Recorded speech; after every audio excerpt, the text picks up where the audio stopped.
আসসালামু আলাইকুম। রহমতের মাস, এই রমজান মাসে আমরা আরও একজন অসহায় মায়ের জন্য বাজার করে নিয়ে আসলাম। তিনি খুবই অসহায় মানুষ, অনেক গরিব মানুষ। এই যে তার ঘরটাই দেখতে পাচ্ছেন, অনেক খারাপ অবস্থা। আমি একটু ডাক দিই। আসসালামু আলাইকুম আম্মা, ভেতরে আছেন? আসেন, আপনার জন্য বাজার করে নিয়ে আসলাম। ভালো আছেন? আচ্ছা, সামনে আসেন। দর্শক, তাকে দেখুন, তিনি অনেক অসহায় মানুষ। তো এই যে আপনার জন্য এই মুরগিটা নিয়ে আসলাম, হাতে রাখেন।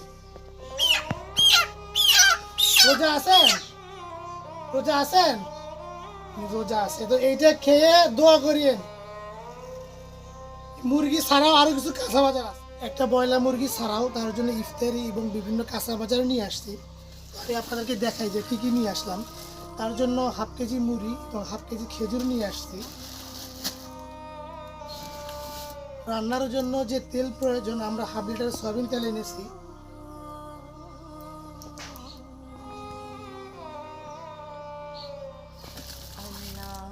তার খাওয়ার জন্য আমরা 1 কেজি মসুর কালাই এনেছি। তার জন্য আমরা 1 কেজি আটা এনেছি। রান্নার জন্য যে লবণ প্রয়োজন, আমরা লবণ এনেছি হাফ কেজি। ব্রয়লার মাংস রান্নার জন্য যে আদা রসুন প্রয়োজন, আমরা আদা রসুন এনেছি। এখানে পেঁয়াজ দেখতে পাচ্ছেন, তার জন্য আমরা 1 কেজি পেঁয়াজ এনেছি। এখানে মরিচ দেখতে পাচ্ছেন, তার জন্য 1 কেজি মরিচ এনেছি। একটা মিষ্টি কুমড়া দেখতে পাচ্ছেন, তার জন্য একটা মিষ্টি কুমড়া এনেছি। আর এখানে কাঁচা বাজার বেগুন, তার জন্য বেগুন এনেছি। আর এখানে 5 কেজি আলু দেখতে পাচ্ছেন, তার জন্য 5 কেজি আলু এনেছি। আর এখানে তার জন্য আমরা 15 কেজি চাল আনছি। তিনি একা মানুষ, আর 1 মাস হয়ে যাবে ইনশাআল্লাহ। তো এই রহমতের মাসে, এই রমজান মাসে আপনারা অনেকেই সাহায্য সহযোগিতা করেন এমন অসহায় মানুষগুলোকে খাবার দেওয়ার জন্য। তো আমরা সেই অর্থগুলো দিয়েই তার 1 মাসের জন্য 15 কেজি চাল, একটা ব্রয়লার মুরগি, তেল, এই ইফতারি, আলু, বিভিন্ন কাঁচা বাজার নিয়ে আসলাম।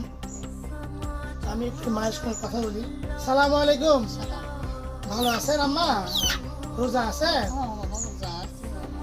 তো এই যে আমরা একটা ব্রয়লার মুরগি, তেল, বিভিন্ন কাঁচা বাজার নিয়ে আসলাম। এগুলো দেখে কেমন লাগতেছে? এগুলো দেখে কেমন লাগতেছে? ভালো লাগতেছে?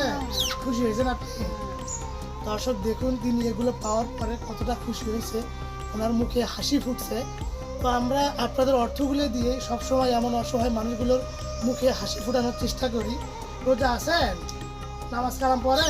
নামাজ পড়ি বাবা, তোমার বড় বাবা নামাজ পড়ে।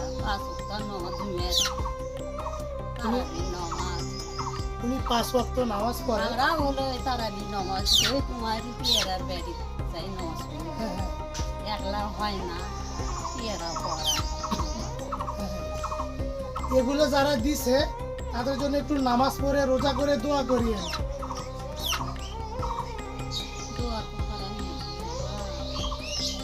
দর্শক দেখুন, তিনি 5 ওয়াক্ত নামাজ পড়ে, রোজা করে, অনেক মুরব্বী মানুষ। তো আমরা এগুলো নিয়ে আসলাম, তাকে দিয়ে বললাম যে যারা দিছে তাদের জন্য একটু দোয়া করেন। আলহামদুলিল্লাহ, উনি অনেক খুশি হয়েছে। তো যারা এমন অসহায় মানুষগুলোকে সবসময় সাহায্য সহযোগিতা করেন, যে যে নিয়তে সহায়তা করেন, আল্লাহ যেন আপনাদের মনের আশা কবুল করেন। আল্লাহ হাফেজ। আসসালামু আলাইকুম।